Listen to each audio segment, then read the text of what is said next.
Nation building is a multi-dimensional concept, and it involves the active participation of its citizens in various walks of life. A strong and powerful nation is built on dedication and hard work of its citizen and some amount of smart planning on the part of the government. There are various facets of nation building, among which human resource, reducing the social and economic disparity that exists in the society, creating an enabling environment, and adherence to constitutionalism and the rule of law. The Constitution of Kenya Review Bill was published in August 1997 and passed by Parliament with no consultation of civil society and religious groups. This approach was rejected by the civil society, and as a result, the Act was later amended by the Constitution of Kenya Review Amendment Act 1998, where public participation was recognized as the driving principle of the review process. So in 1997, the Constitutional Reform Movement had met at the Limuru Conference Center, and then later at the Ufungamano, and so we had the first national convention assembly, and so one of the positions that was taken was that no reforms, no elections. Now, unfortunately, those who are in the opposition, the politicians, reneged. And they decided that they wanted to go and negotiate with the Kanu regime. And so that's how we ended up with the Inter-Parties Parliamentary Group, which agreed to the minimum reform package. Now, in July, the negotiations that led to the IPPG being set up happened. There had to be some mediatory role played, and that role was played mainly by religious actors through the NCCK, the National Council of Churches of Kenya. And that group, there was something called the Religious Community Facilitation Team that was doing the work, and that group was all male. So the women, through the Kenya Women's Political Caucus, decided that we had to demand that the constitutional reform process itself has to respect the principle of gender equality. And so we then drafted like something that was basically a 10-point agenda. Professor Wanjiku Kabira was instrumental in this, so was Honorable Phoebe Asio, and so was Martha Karua. And I actually am the one who drafted our demands. Our 10 demands, and so we demanded as a women's movement, because the women's rights organizations, the Federation of Women Lawyers, FIDA Kenya, the League of Women Voters, the Kenya League of Women Voters, these were the members of the Kenya Women's Political Caucus, the Coalition on Violence Against Women. And so we then now demanded that we must have women participating in this process. In 1998, we had the process of moving towards the constitution making was actually established. And it was started first by, of course, there were debates around whether it should be people-driven or not. We had the people-driven process, which actually was created by political parties and opposition political parties, as well as religious groups and civil society organizations. And women's organizations were actually part and parcel of that process. And that is how some of us got into the People's Commission, which was led by Oki Obaka. And that particular commission started collecting views there were no funders. We traveled all over the country. We would go to Embu, and then the church would organize where the people are going to come, whether it is within the church or in the hall, and they would give us meals, and then we'd talk we'll mobilize the communities, and we went to every province as People's Commission, and that it was gaining momentum. Then Parliament decided that we were now going to start the process, so it was a catalyst for starting that process. In this particular people-driven People's Commission, Nancy Baraza was there, and I remember because we didn't have money, and Mutava Musiemi was there, so she made sure that every time we met, we had mandazis and teas at Ufugamano. So we actually got the support from the people. I'm just remembering that Nancy Baraza also gave her clerk from, her law firm, and everybody was bringing whatever support they could bring, to that process. So it was a completely voluntary exercise. The People's Commission. That People's Commission, that's the product of the Ufungamano initiative, which now came to run a parallel review process, parallel to what the government was doing, the process of government. People didn't trust government. They didn't think government was going to give them the constitution that they deserved. And so the civil society, the churches, the opposition formed the People's Commission, on which I served as a commissioner. And you are right, there was no money at all. We had no money, we had nothing, no salaries, and we sacrificed a lot to keep that process going. I think, sometimes I think about it, I get amused, because this is a process which terrified government so much. Little did government know that we didn't have money. We used to hire matatus and pay with our own money. I personally brought my own staff from my law firm, Nancy Baraza and Company, to come and work at the People's Commission. So that is the level of sacrifice that we did. And we continued amidst a lot of hardship. And I remember we were petrol-bombed in Kisumu when we went to collect views. We were almost killed in Kisumu, but we didn't fear. So we made a lot of sacrifices. And if we hadn't made those sacrifices, then government would have had its own way and maybe given us a constitution that is not as inclusive and participatory as what came out of that parallel process. We were involved, and I'm trying to remember the people who were in that process, although I'm sure they're in my book.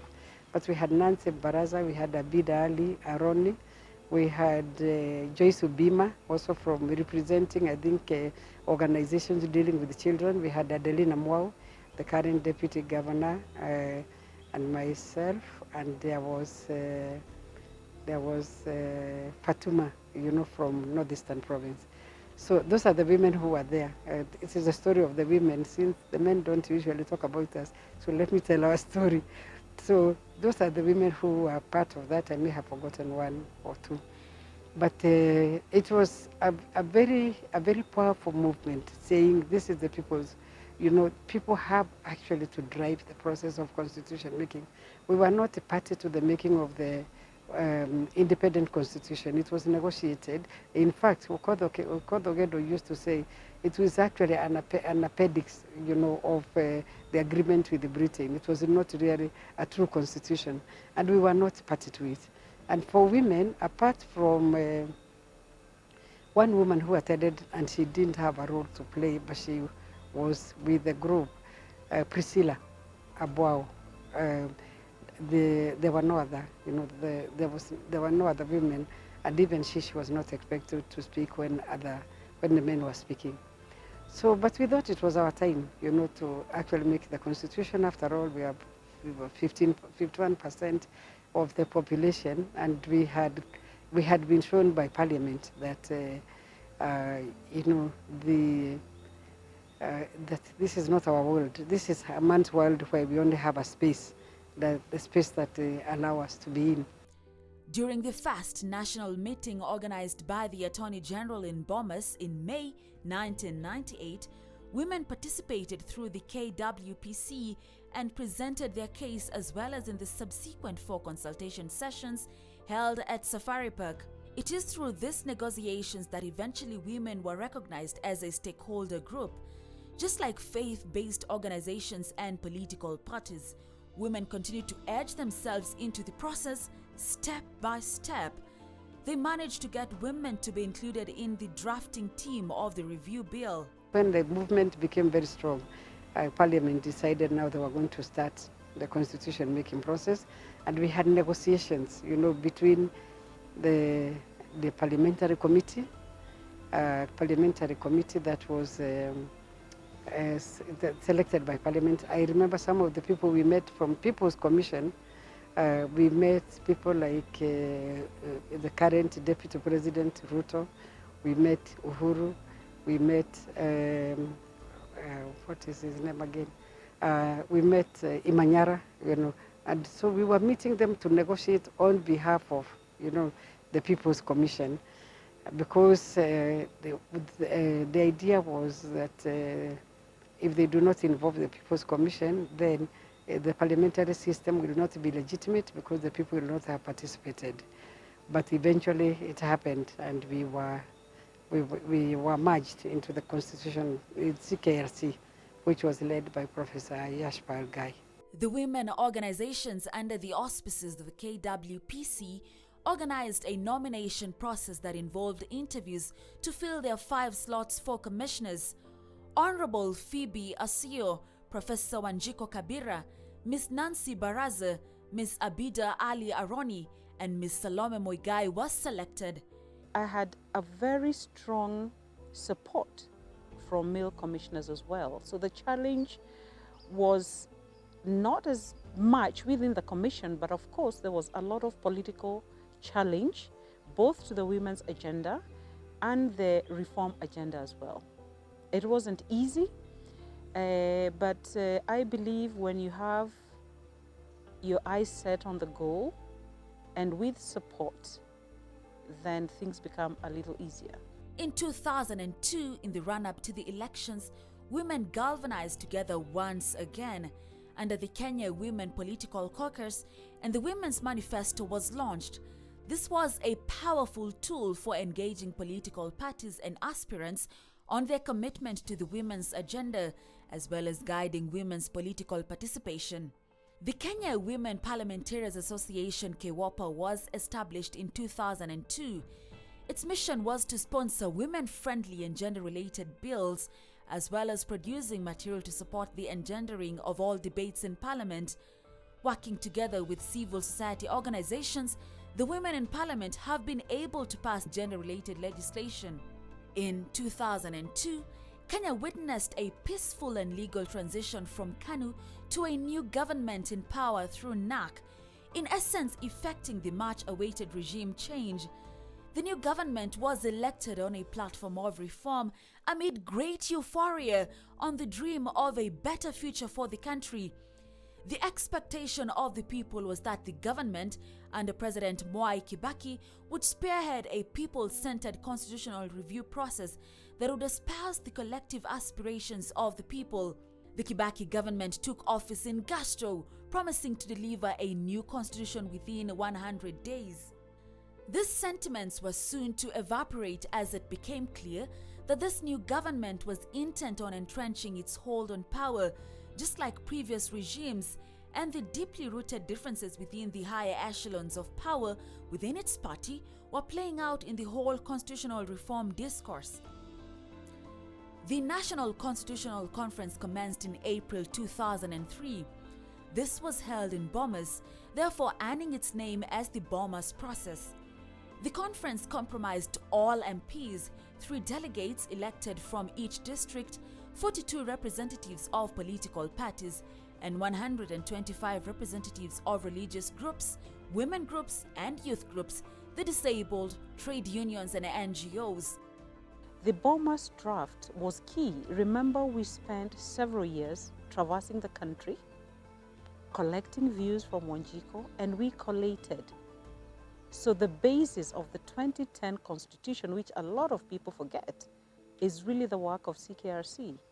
we traversed, we collated, and we had the National Constitutional Conference where every stakeholder to the village was involved. So it forms the basis. And what the other team did was to panel bit and to add and to, come up with a document that was acceptable to the country at the point. Women participated from the village level to up to the Bomas, the national conference. So that was a very, very inclusive process. And the women's rights, the gains that women made, were captured in that draft. And I'm happy to say that is the draft that laid the basis for the current constitution. So that when you are talking about the WACO draft, it actually tried to rectify some provisions in the Bomas draft, but left the women's gains in place. But I want to say that at any stage and at every stage, women made sure that they were there. They were on the sides monitoring to ensure that the gains that they had made in the Bomas draft were not tampered with, that they were not lost. So it doesn't matter at what moment, some very low moments, some very depressing moments, they were there on the sidelines monitoring. And 2008, of course, after the sad post-election violence, and then the country was forced to go back to the drawing table to make a new constitution, right?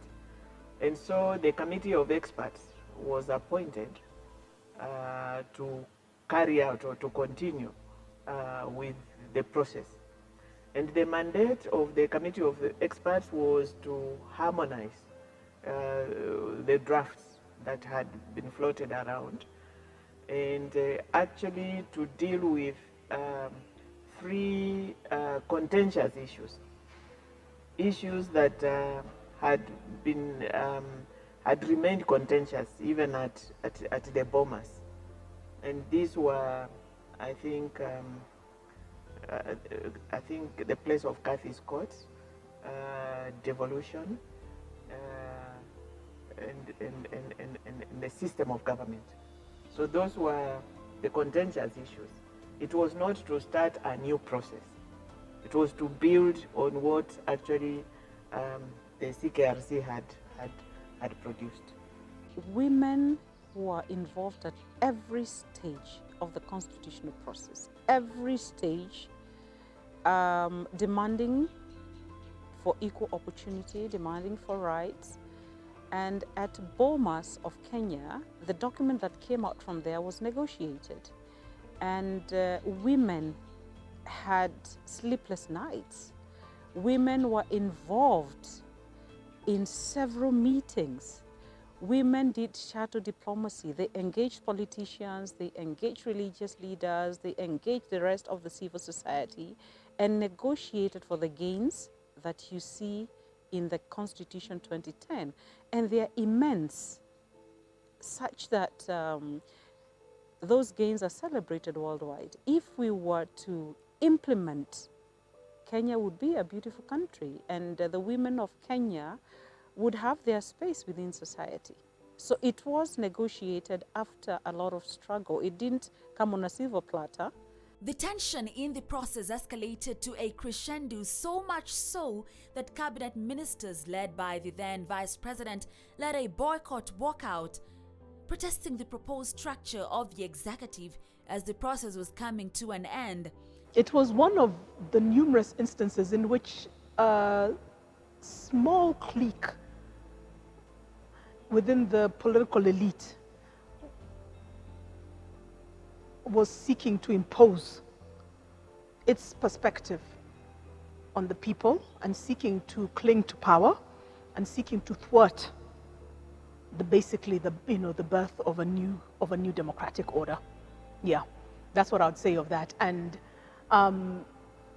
the difference between Bomas and the experience of that in COE was that in Bomas, because of the structure of that process, I was very present to the fact that we were amongst the majority, which of course was expressed in 2005. The camaraderie, the solidarity, and also because we were over some 600 plus delegates, and this was less than, these people did not even number 50.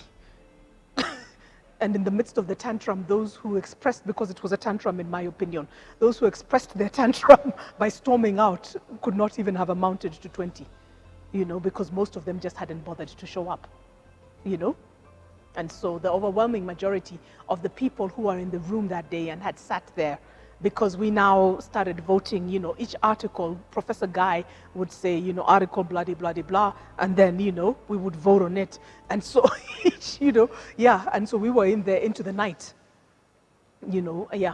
But by the end of that night, somewhere into the course of the night, we had voted on all the provisions and had voted in favor of our draft, which the political elites immediately, of course, then thwarted by refusing to take to Parliament.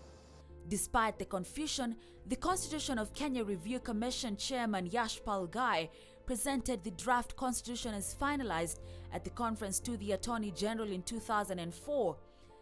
This threatened to completely scuttle the process. For women, it was important that this process did not collapse, as it was their only hope at securing gender-related reforms. They therefore used their networks within the political class to try and convince them to negotiate and come back into the process. The Attorney General proceeded to draft the proposed new constitution based on the parliamentary approved draft, and this was subjected to a referendum in 2005 where it was rejected. However, the referendum result was more a vote on political differences in the NAC government more than a vote on the substance of the proposed constitution. This marked the end of the Bomas process. The referendum brought about some very uncomfortable conversations about women's rights, revealing some deeply held biases against women. In 2006, Honorable Martha Karua, the then Minister of Constitutional Affairs, restarted the process of constitutional review. In 2007, the Minister for Justice and Constitutional Affairs, Martha Karua, tabled the Constitutional Amendment Bill 2007 on affirmative action that aimed at creating 50 automatic seats for women in the 10th Parliament and creating additional 40 constituencies in Kenya. For women, we have always been marginalized one way or the other. And obviously, unless you're at the table, there's every possibility that your agenda will not be carried on board. Women are close to half, if not more, of the citizens of this country. So you cannot ignore them. You cannot purport to sit on the table without women if you want to carry women along. Remember also that due to our socialization and the political agenda of the country, women have lagged behind. So there was a need to pull women along in order to achieve equity amongst the citizens of this country. So it was really an important aspect. And bearing in mind that the women's agenda was on the table alongside the agitation for other rights. The next constitutional moment came as a result of the post-election violence crisis of 2007-2008. The parties of the Kenya National Dialogue and Reconciliation Committee that was established to agree on the terms of reconciliation, chaired by Kofi Annan, agreed on 4 agendas. The 4th agenda noted that poverty, the inequitable distribution of resources, and perception of historical injustices and exclusion on the part of segments of the Kenyan society constituted the underlying causes of the prevailing social tensions, instability, and cycle of violence. Amongst the recommendations for addressing this was the need to undertake a constitutional, legal, and institutional reform. To this end, Parliament enacted the Constitution of Kenya Review Act 2008 and Constitution of Kenya Amendment Act 2008. The latter sought to provide for the political agreements that had been made in the reconciliation process. It created a coalition government by establishing the office of the Prime Minister and the Deputy Prime Minister. We have the 2007 elections, and there is the violence, there is the death, sadly, of over 1,000. Again, we have never been told how many people lost their lives. There is the displacement of over 600,000 people. And there are all those atrocities that are visited upon the people of Kenya, and the international community intervenes, and we have the National Accord, as I told you. And so when Agenda 4 happens, there is an agreement that the constitutional reform process must be concluded. And so a legal framework is put in place for that process. And that legal framework is the Constitution of Kenya Review Act 2008, which was then again amended in 2009, as I had told you earlier. That act was actually just pretty much a dusted off version of the 2001 act, which had guided the Constitution of Kenya Review Commission, the Guy Commission. And so that act had actually been a very good law. It provided all these things which I was talking about earlier, whereby we were required by law to ensure a participatory process. It had rules about the new constitution. The new constitution had to provide for human rights, for equality, for a for a democratic system of government. So we couldn't, for instance, have come up with a constitution that provided for a monarchy, because the law did not allow us to do that. It provided that the areas that the new constitution had to be based on the Bomas, on the 2002 draft from the Constitution of the CKRC draft, the Bomas draft, and the proposed new constitution. And we as the committee of experts were to look into those drafts and identify the contentious issues and share those issues with the public. When we were meeting the public, it also provided that it had to be, socioeconomic status had to be taken into consideration. So, for example, we could not only have gone to meet with people who live in Muthaiga. We had to make sure that our fora allowed those who live in Kibra to also be part of the process, and that we documented their views. We were required by law to ensure the participation of women, to ensure the participation of youth, to ensure the participation of persons with disabilities. So the process itself had to be participatory, it had to be inclusive, it had to provide, the organs of review themselves had to be inclusive as well. And what were the organs of review that were set up under the Act? There were 4 organs of review set up under the Act. The Committee of Experts on the Review of the Constitution, which was to be the technical body. The Parliamentary Select Committee on the Review of the Constitution, which was the body that was chaired by Honorable Abdul Kadir. So they were the mechanism through which we would interact. First of all, they're the ones who chose us. And they were the mechanism through which we interfaced with Parliament. And then Parliament itself was an organ of review, and then the referendum was also an organ of review. Now, other than Parliament, all those other organs of review had to have at least 1/3 women. At least 3 of the 9 experts had to be women. At least 3 of the experts had to be international experts. And so they were chosen by the Eminent Persons Committee, the Kofi Annan,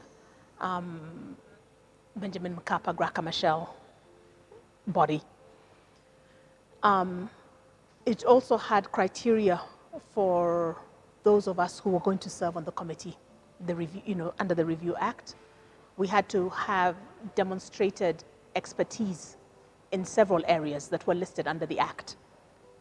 So, one couldn't just decide that their niece or cousin or great-grandfather or only people who spoke their mother tongue were to serve in the committee. In fact, one of the things I'm very proud about the committee is that it is the only body, to my knowledge, in terms of this country's history, where we had no two people who were from the same part of Kenya. We were by law required to identify the contentious issues and then propose ways in which those issues could be resolved, which we did. We produced 2 drafts. The first, under the statute, was produced in November 2009 and shared widely through pullouts. The public was then, by law, to be given the opportunity to study that draft and submit their views on it, and then we would then produce another draft which would then be submitted to the Parliamentary Select Committee on the Review of the Constitution, which we did. So we then produced the second draft, which is the draft that now went to Naivasha, and along again with its report, and both of which were published widely. And then it is in Naivasha that the Parliamentary Select Committee looked at the draft, debated it. You see, when women are thrown out of the room and youth are thrown out of the room, when that draft went to Naivasha, all the youth and persons with disabilities seats in Parliament were thrown out. The formula for mixed member proportional representation, which would have ensured the 1/3, was thrown out. It is in Naivasha where the Parliamentary Select Committee decided that they wanted a presidential system of government. Our draft provided for a parliamentary system of government. Yeah. And so they then released this draft that had violated the Constitution of Kenya Review Act in several ways. It was not providing for a parliament that was inclusive. And so we then amended that draft. But there were things that we could not deal with, specifically the 2/3 principle, because they had told us that it was, quote, this issue was, quote unquote, non-negotiable. And we were afraid that if we opened, they are the ones who arrogated to themselves those 80 new seats that were replicas of the existent seats, and so bloated the National Assembly. They had come up with this formula for how you determined what is now the 291st past the post seats in Parliament. And so that formula was non-negotiable. And now with the bloated National Assembly, and given that the one thing that we had received views from the public about was devolution, and so we had to reduce the tiers of devolution from 3 to 2, and to use the county as a unit. And because there had been cases in court challenging the districts other than the 47, we had no option but to work with those 47. And so the number of women reps now had to drop from 70 to 47, and 47 now in a bloated parliament where they had thrown out the MMPR formula. The ink had hardly dried on the Constitution before it became clear for women that the struggle was not yet over. Women have been isolated on 2/3 agenda, where the institutions obligated to give effect to the provisions have absconded their duty, and the matter remains in abeyance, in blatant contravention of the Constitution and outright impunity by the duty bearers. This issue of the two-thirds gender principle mutilation started with the court's ruling in 2012 in response to an opinion sought by the Attorney General indicating that the implementation of the two-thirds principle was progressive and was not expected to fully take effect in the 2013 elections. Between our first draft and the draft that we sent to Naivasha, where we had heard representations mainly from women rights organizations, in fact from CRAWN's, some of your leadership in CRAWN, Daisy Amdanyi, who's now the Chief Executive Officer at CRAWN, was one of the people that made presentations to us as part of the process, persuading us effectively on the importance of introducing MMPR. So the draft that we sent to Naivasha was more along the lines of the Rwandese draft, where we were to fulfill the one-third principle in two ways. We were to continue to have reserved seats for women, but parties were also going to be required to submit lists in a zebra formation, so that once the election was over, if Parliament, before the election, they would have deposited with the electoral management body, with the IEBC, party lists, which were in a zebra formation, which means like if the first name is a man, then the second name must be a woman, the third name becomes a man, the fourth name, and then in those lists would be persons with disabilities, women. And so after the elections, the system that we have in place for the county assemblies was also the same system for the National Assembly. After the elections, the IEBC would then look to see whether we had met the one-third principle, whether we had at least 5% persons with disabilities, and then keep adding until we satisfied. Because under the Constitution also 5% of our decision-making organs is supposed to be appointive, and elective, are supposed to be persons with disabilities. So they would keep, adding, and hopefully also young people, they'll keep adding until we got to, but specifically with gender, the one-third principle was going to be fulfilled that way. So you'd keep adding seats until we satisfy the one-third. Nothing in the Constitution had indicated that the implementation of this provision was progressive. So the courts, in essence, introduced a new condition to the implementation of this provision. The courts therefore gave Parliament until 27th August 2015 to prepare the necessary legislation to give this provision effect. This date and the one-year extension Parliament gave itself all lapsed. In 2016, realizing that both Parliament and Cabinet were in contravention of the Constitution, Marilyn Muthoni and Community Advocacy and Awareness Trust took a case to the High Court seeking the dissolution of Cabinet for the violation of the two-thirds rule. The court delivered a decision that confirmed the violation but suspended the dissolution order because the country was going into an election soon, and thus ordered that the next cabinet should be constituted in compliance to this constitutional provision. The 10th Parliament are the ones who had the primary responsibility of animating the Constitution of Kenya 2010. And they did an excellent job, really, in terms of bringing it to life, putting in place the necessary subsidiary legislation. And this was under Kibaki and Martha Karua as the Minister for Justice and Constitutional Affairs. So it was really a very momentous time. In 2016, we went to court because of the reluctance of Parliament and the Attorney General to implement the necessary mechanism for the two-thirds as required by law and as instructed, or the advisory from the Supreme Court. So they kept on dilly-dallying. And remember that the Constitution allows that you can defer by a year the required legislation, which they did. So by 2016, we saw that they brought the Duale bill, it was defeated. And we knew that we were going for the 2017 general election without a mechanism. So together with CREW and others, we went to court and we obtained orders that required within 60 days the mechanism be in place, failure to which Parliament was to be dissolved. So unlike the 11th Parliament that had the cover of the Supreme Court advisory, the 12th Parliament, the current Parliament, does not have the cover of the law to sit improperly constituted.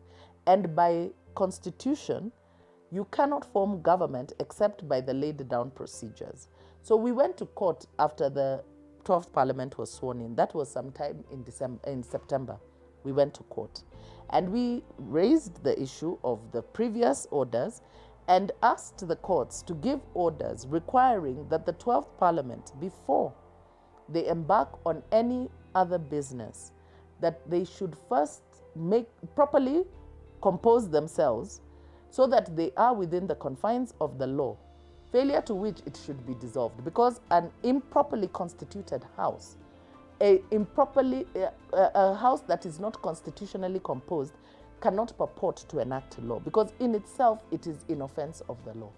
Still in 2016, the Center for Rights, Education and Awareness and CRAWN Trust sought an order for the dissolution of Parliament for failing to pass the necessary law within the time stipulated under the Constitution and the Supreme Court. The court found Parliament to be in violation of its obligation and directed Parliament to pass the required legislation within 60 days. If this did not happen, any person could petition the Chief Justice to advise the President to dissolve Parliament. This time lapsed in May 2017 with no legislation passed. Despite the gravity of this matter, as at the time of writing this paper, it has not come up for a full hearing, only mentions have been given. The executive, through the Attorney General, appealed both these cases. The political class continued to exercise veto power over the constitutional rights of women. As at the writing of this paper, Parliament remains non-compliant and so does the executive. Women continue to grapple with this matter until today with no real solution to the table. The apathy towards gender equality manifests glaringly in elective processes. The elective process of 2017 yielded way below the constitutional threshold of 33.3% of women in Parliament. Parliament has lacked a legal mechanism for addressing this situation, despite carrying the mandate for ensuring that the not more than two-thirds gender provision can be actualized in Parliament. This has been a violation of omission. However, despite this major illegality, Parliament has continued to operate and transact legislative business despite its evidently unconstitutional character in both the National Assembly and Senate. At the County Assembly, there were 12 counties that did not elect a single woman into the County Assembly. The Building Bridges initiative was started following the much publicized reconciliatory handshake between President Uhuru Kenyatta and Right Honorable Raila Odinga. A task force was gazetted via Gazette Notice number 5154 and established on 31st May 2018. The task force comprised of 14 members and 2 joint secretaries appointed by the President, and they were tasked with identifying how to address the issues raised in the joint communique on building bipartisanship and unity in Kenya. Following various public hearings around the country in all the 47 counties, the task force produced a draft report on proposals of how to build a united Kenya. This report was jointly launched by President Uhuru Kenyatta and Right Honorable Raila Odinga at Bomas in Nairobi on 27th November 2019. The lens with which this analysis has been done is to ask what is new in BBI that has not been provided in the Constitution and what is at stake for women. In the current dispensation, where women have continued to struggle for the implementation of their constitutionally guaranteed rights, and conscious of the nuances that have surrounded discussions on implementation of the not more than two-thirds principle, where it has been intimated that the expanded space for women's leadership has had little value, women should be very wary of a process that leads to a referendum and the possibility of opening up discussions on provisions in the Bill of Rights. We have a very good law in place. Legislation is robust. And where I sit now, I think we've done our best to ensure that the gains of women remain intact. But I think we lack goodwill. We lack goodwill amongst our leaders, and our legislators, I think, have not played their role to ensure that the two-thirds majority has been implemented fully. It is one thing to say that the space for women has been created. We all know that the play field is not equal. It has never been equal. It will not be equal soon. There's a lot of violence out there. You need money to be able to, campaign or, place yourself in a position where you can be elected. A majority of women in this country do not have economic power. They are gaining the momentum, but it will take time. Our socialization, our political and economic space has not allowed that. I mean, it is too soon for us to expect women to be on an equal footing with men to fight for leadership positions. So we need to have laws that allow women to reclaim their space, even for a short while. I mean, we've always talked about affirmative action. As much as we have nominated leaders, but the spaces are limited. So we need proper legislation. And I think when you look back towards the counties, they are doing better than Parliament. You have 31 to 42% women representation at the county level because they have laws that allow that. But it is an uphill task because our leaders are shy of implementing the constitution fully. It is difficult to tell why they are shy, why they are not rising up to the occasion. I don't know whether they fear competition, but if they look back at their daughters, their sisters, you cannot have a society of 47 million Kenyans where maybe 27 million are women, and you do not pull them up with you so that we can have a society that is fully represented, a society that is equal in many ways. So I think civil society has done its bit, judiciary has tried as and when matters are brought forward. We have beautiful legislation, constitution that has given us a background to allow that. I think the ball remains in Parliament for now. The women had organized themselves and demanded that the Constituent Assembly at Bomas had to have representation of at least a third of women, including civil society groups, right? And there were civil society groups that represented women's interests. The Women's Political Caucus, the Women's Political Alliance, Center for the Collaborative Center for Gender and Development, and it was a very active space. Maendeleo ya Wanawake provided the district delegates. So women were there in their numbers, but women were well organized, and they were able to ensure that the constitutional framework that came out of the Bomas talks captured the women's rights agenda, what they had been fighting for throughout the years. Because, the constitution review process was a 20-year journey, but it was captured so well in the constitution, very comprehensive rights.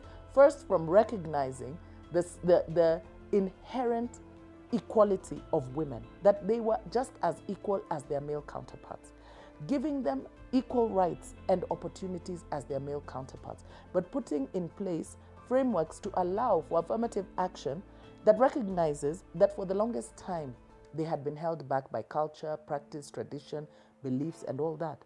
So the Bomas conference was really a turning point. I think it started from Ufungamano, because the Ufungamano initiative, which was civil society led, civil society, religious leaders, and some politicians, that demanded, they were very clear about the kind of Kenya that they wanted, that we needed a different Kenya, a Kenya that was inclusive, that recognized everybody's equal right and opportunity and gave it to them. Now, through the Ufungamano conference and the Ufungamano initiative sprang eventually, the state agreed to having a constituent assembly, but because the women were well organized, they insisted that even the commissioners who were overseeing the process and midwifing the constitution review process had to have a third representation of women. And so the women from the Ufungamano initiative, Commissioner Wanjiku Kabera, Commissioner Abida Ali Aroni, Commissioner Alice Yano, Commissioner Salome Muigai, representing women and women with disability, that these women, Kavetsa Adagala, they became commissioners. And they ensured that the women's issues were adequately captured. And so women's participation, when you see the constitution that we have today, because the women's gains that were enshrined from the Bomas process were safeguarded throughout the discourse. The multi-sectoral initiative, the minimum reforms, the WACO draft, even the one that collapsed, the referendum that failed, up until culminating to the Committee of Experts, the now Constitution of Kenya 2010. The women were able to safeguard their gains. But we owe a debt of gratitude to those women who ensured that the review process, the Constitution review process, properly captured women's desires and women's rights within a constitutional framework. If the current administration has had a lackluster approach to implementation of the constitutional provision that is binding and has further been in outright defiance of court orders, it is highly unlikely that another less binding document would produce better results.